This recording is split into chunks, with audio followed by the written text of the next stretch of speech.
Habari gani Mwanakeo TV, kama ni mara yako kwanza tafadhali subscribe na turn on notification. Karibu katika ulimwengu wa siasa. Jina langu ni Diwakeo TV.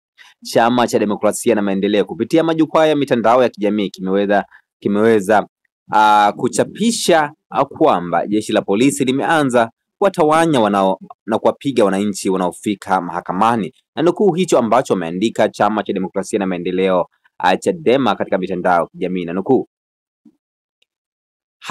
#updates kesi ya Lissu.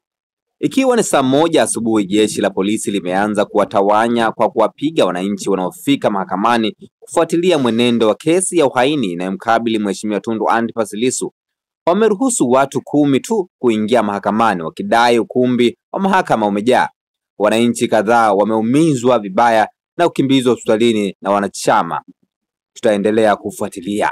Mwisho wa kunukuu hichi ambacho ukurasa rasmi wa Chama cha Demokrasia na Maendeleo Chadema umeandika katika mitandao ya kijamii kwamba kuna baadhi ya wanachama wa Chama cha Demokrasia na Maendeleo Chadema wameweza kupigwa na polisi na wengine wameweza kukimbizwa hospitalini kwa ajili ya matibabu zaidi.